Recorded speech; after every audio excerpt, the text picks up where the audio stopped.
ইসলামের যদি পর্দা রক্ষা করতে হয় তাহলে ইসলামিক পর্দার কিছু শর্ত আছে। 8টি শর্ত আপনাদেরকে শোনাবো, যাতে করে 8টা শর্ত সামনে রেখে আপনার স্ত্রীর বোরখার ব্যবস্থা করবেন বা হিজাব পর্দার ব্যবস্থা করবেন। প্রথম শর্ত হচ্ছে সাতরু জামি বাদানিল মারা, নারীর গোটা শরীর মাথা থেকে পা পর্যন্ত ঢাকতে হবে। এটা হচ্ছে সঠিক মত। চেহারাও ঢাকতে হবে, যথাসাধ্য হাতও ঢাকতে হবে, যদি হাত খোলার প্রয়োজন না হয় তাহলে কাজকর্মের ক্ষেত্রে, আর পাও ঢাকতে হবে।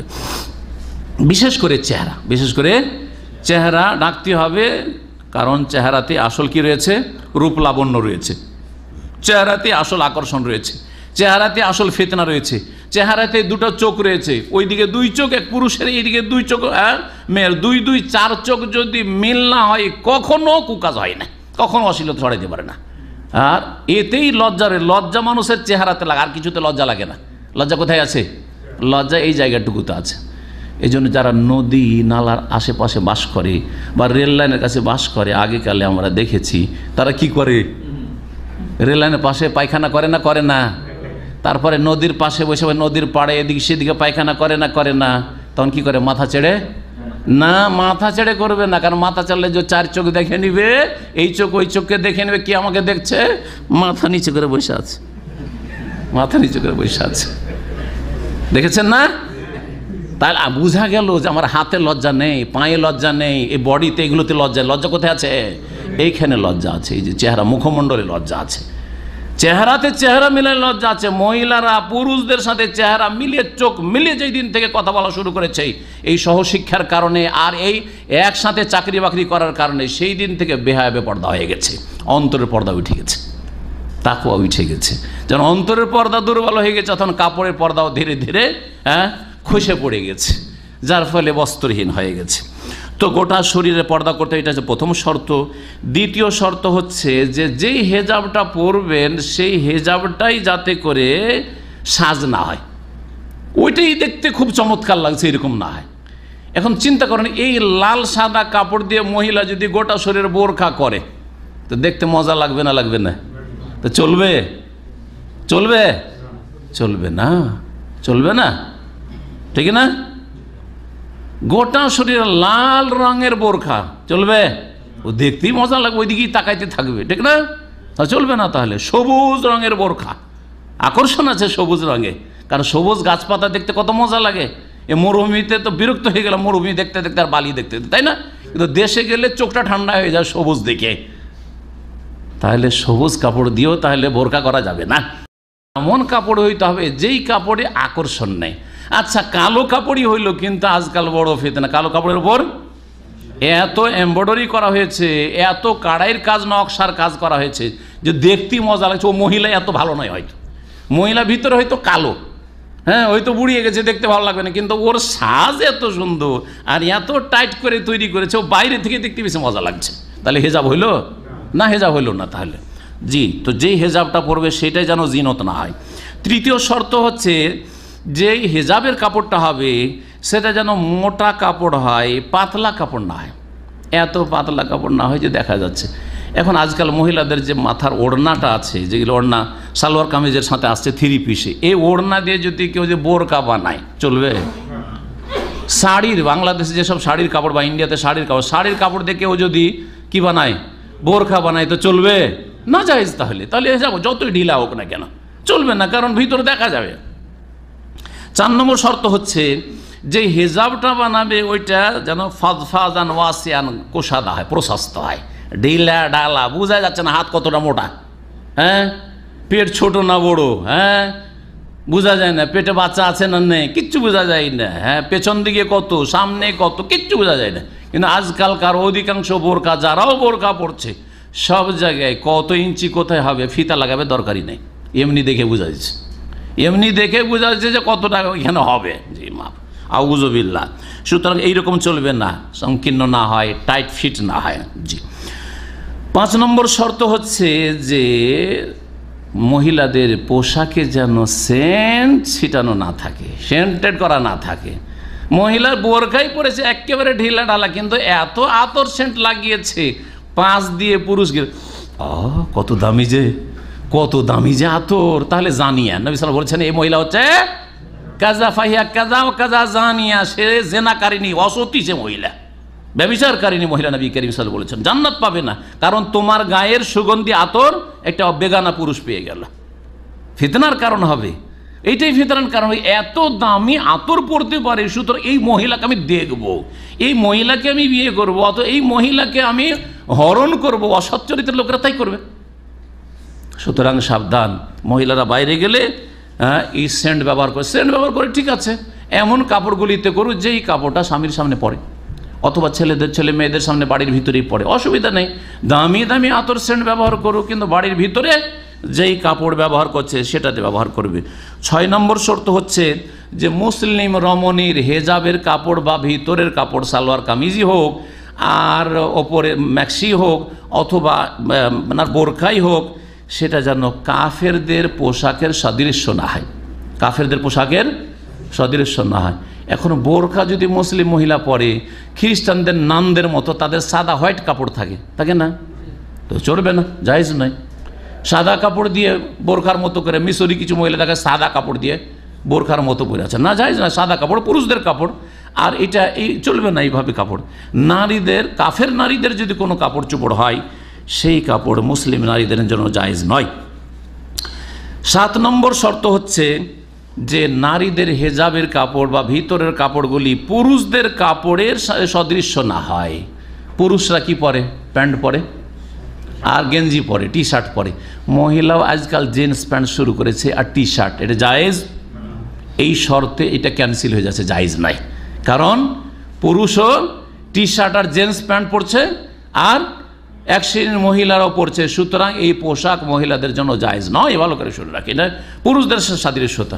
এইরকমই পাঞ্জাবি, ইন্দোনেশি মহিলাদেরকে দেখা যায় যে পুরুষদের যেমন ওই এত দূর পর্যন্ত একটা কি বলছে, যেটাকে বাংলাদেশে ফতুয়া বলছেন না, ফতুয়া টাইপের পাঞ্জাবি, আর ওই রকমই হচ্ছে মহিলাদের। একই যদি হয় আর রঙও প্রায় ওই রকমই, পেছন থেকে বোঝা যায় না, যদি চুল না থাকে তো বোঝাই যাবে না, তাহলে এটা পুরুষদের পোশাক না, সুতরাং মহিলাদের জন্য জায়েজ নাই, মহিলাদের জন্য জায়েজ নাই।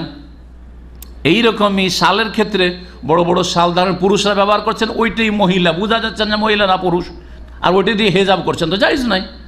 স্বামীর শাল নিয়ে হেজাব পর্দা করছে মহিলা, তাহলে তো পুরুষের পোশাক হয়ে গেল এটা। এই সব জিনিস থেকে বেঁচে থাকতে হবে। 8 নম্বর শর্ত হচ্ছে এমন পোশাক পরবে না যেটাতে শোহরাত রয়েছে, অর্থাৎ খ্যাতি রয়েছে। খ্যাতি কেমন? মানুষ দেখলে হই হই করে ছুটে আসবে, আজব লেগেছে, আরে দেখতে হয় রে নতুন জিনিস।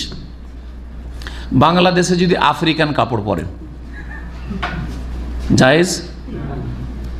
আমাদের বিস বা আলখাল্লাটা দেখেছেন তো, বিস যেটা এখানকার আরবদের যেটা ন্যাশনাল ড্রেস একটা, ঠিক না? আর আমরা মাঝে মাঝে প্রোগ্রামে পড়ি, আছে কি না? এটাও তো বোরখার চাইতে বেশি ঢিলা আছে। আর এইটা যদি কোনো মহিলা পরে আর পরে ওপরে একটা এখানে ওড়না দিল আর এখানে ঘাড় পর্যন্ত পরে নিল, ওইরকম, তাহলে জায়েজ হবে?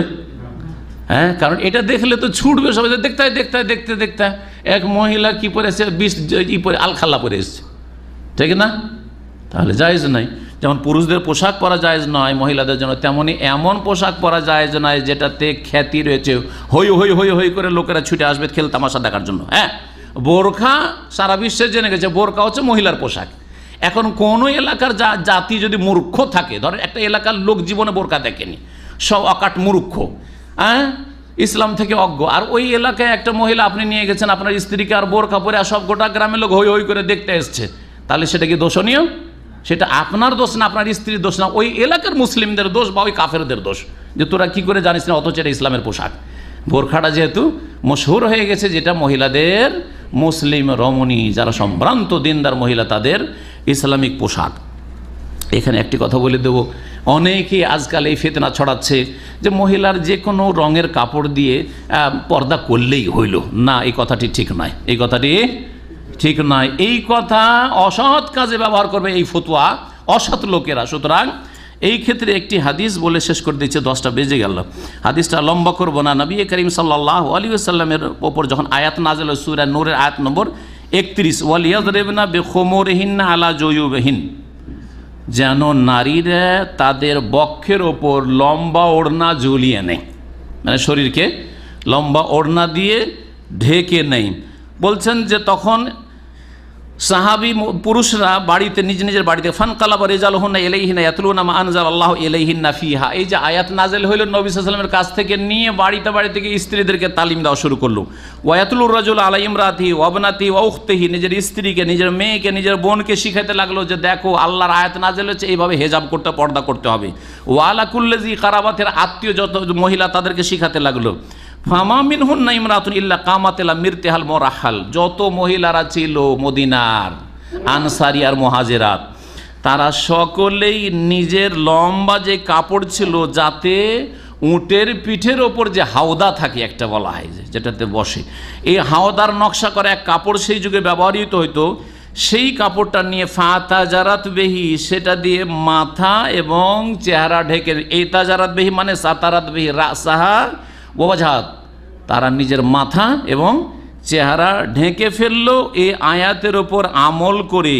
ফাসবাহানা ওয়ারা রাসূলুল্লাহ সাল্লাল্লাহু আলাইহি ওয়াসাল্লাম মুতাজারা, তারপরে রাসূলুল্লাহ সাল্লাল্লাহু আলাইহি ওয়াসাল্লামের পেছনে মসজিদে নবীতে নামাজ পড়তে আসতো তারা, এই মাথা এবং চেহারা ঢেকে কেমন কাপড় দিয়ে, এই শব্দটা শুধু শোনাবো যাতে করে বোঝা যায় যে কালো রঙের মহিলাদের হেজাব, বোরকা, এটি হচ্ছে সাহাবায়ে কেরামদের সুন্নাত। কান্না আলা রুউসিহিন্নাল গিরবান, এমন লাগছিল ওইসব মহিলাদেরকে দেখে যে যেন মনে হচ্ছে যে তাদের মাথার উপর কালো কাক বসে আছে। তাদের মাথার উপর কি বসে আছে?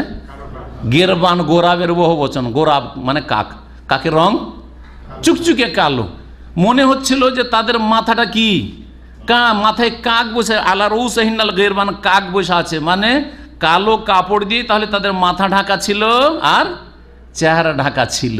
সুতরাং ভালো করে শুনে রাখেন, নারীদের সঠিক পর্দা হচ্ছে কালো কাপড় এই মাথায় এবং মুখমণ্ডলে আর শরীরে, যাতে করে তাতে আকর্ষণ না থাকে। কালো কাপড় একমাত্র কাপড় যাতে সবচেয়ে কম আকর্ষণ রয়েছে।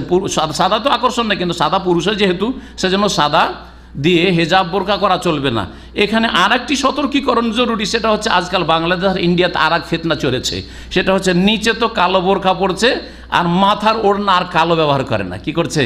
এই যে 3 পিসের যে ওড়না, ওইটাই দিয়ে একটু এরকম করে ঢেকে ঢুকে নিল, আর যখন দেখলো যে একটু খোলার দরকার খুলে দিল, একটু বেশি করে দিল, যখন একটু ঢাকার দেখলো যে হুজুর টাইপের লোকেরা দাড়িওয়ালা আছে, তখন একটু বেশি করে ঢেকে নিল। এই যে হেজাব করছে, এটা কি সাহাবায়ে কেরামদের আদর্শের খেলাফ নয়? সাহাবীদের বিবিদের আদর্শের খেলাফ নয় যে তাদের মাথা দেখে মনে হচ্ছিল যে মাথার উপর কি বসে আছে? কাক বসে আছে। আর এইসব মহিলারা যারা ওই 3 পিসের ওড়না দিয়ে মাথা ঢাকছে আর চেহারা ঢাকছে, তাদের মাথার উপর কি বসে আছে? মনে হচ্ছে একটা রংচেঙ্গা পাখির কথা বলেন, হ্যাঁ, টিয়া পাখি বসে আছে, বা আরও কিছু এইরকম আকর্ষণীয় পাখি যেসব বিভিন্ন দেশে দেখা যায়, আজকাল নেটে দেখা যায়, হ্যাঁ, লাল, কালো, সবুজ, বিভিন্ন রঙে একবারে এত আকর্ষণীয় পাখি বসে আছে, তাই না? আল্লাহ যেন হেফাজত করেন এবং এই রকম আধা পর্দা থেকে আমাদের মুসলিম মহিলাদেরকে বেঁচে থাকার তৌফিক দান করেন, এবং বেহায়া বেপর্দা হওয়া থেকে আল্লাহ রাব্বুল আলামিন যেন বেঁচে থাকার তৌফিক দান করেন। এখানে আর একটি কথা বলি, যারা এই নারী স্বাধীনতার নাম দিয়ে মহিলাদেরকে বের করতে চাইছে, তাদেরকে বলবো যে তোমাদের নারী জাতির সাথে কত শত্রুতা আছে, যে নারী জাতিকে বাইরে বের করছো, অথচ সেখানে গেলে তারা রিস্কে থাকছে এবং তারা ফিতনায় পড়তে পারে। তারা ফিতনাতে না পড়তে চাইলেও তাদেরকে ফিতনা ফেলা হইতে পারে। এই অসৎ উদ্দেশ্য তোমাদের কেন? অথচ শারীরিক রোগীর ক্ষেত্রে কিছু রোগ আছে যেগুলো ছোঁয়াচে রোগ। কি রোগ? ছোঁয়াচে রোগ। এখন ইদানি একটা মক্কাতে রোগ, পাচড়া রোগ বেরিয়েছে, জারাব বলা হচ্ছে, শুনেছেন না শোনেন নাই? কয়েকশো লোক আক্রান্ত হয়েছে, মানে একবারে মারাত্মক পাচড়া রোগ। যদি একজনকে লাগে আর পাশাপাশি বসেন তো আপনাকে হয়ে যেতে পারে। বোঝা গেছে না? আল্লাহ যেন হেফাজত করেন। ছোঁয়াচে রোগ যদি কাউকে ধরে তাহলে এখানে কি করে? অথবা যেই রোগগুলি সংক্রামক রোগ বলা হচ্ছে, যেমন কলেরা রোগ, এইরকমই ধরেন আরও মেলা রোগ আছে, যে ফ্লু রোগগুলি, ফ্লু যদি কাউকে ধরে, তাহলে কি ভাইরাসে কি করে? ওই রোগীকে একেবারে আলাদা করে রাখছে না? রাখছে না? এখানে হসপিটালগুলোতে চলে যান বা যে কোনো বিশ্বের হসপিটালে চলে যান, ছোট ছোট বাচ্চাদের কিন্তু সব ওয়ার্ডে ঢুকতে দেয় না। ভিজিটের সময় যদি নিয়ে যান, বাচ্চাদেরকে কি করছে? না, বাচ্চা বাইরে রেখেছে, বাচ্চা নিয়ে ঢুকতে দেবো না। বিশেষ সময় বিশেষ ওয়ার্ডে ঢুকতে, সব ইউনিটে ঢুকতে দেয় না, ঠিক কি না? কারণ বাচ্চাগুলি রোগে আক্রান্ত হইতে পারে। তাহলে বাচ্চাকে রোগ থেকে বাঁচানোর জন্য অথবা সুস্থ মানুষকে রোগ থেকে বাঁচানোর জন্য যেসব রোগগুলি সংক্রামক রোগ, ছোঁয়াচে রোগ, সেই রোগীদের কাছে যেতে দিচ্ছ না।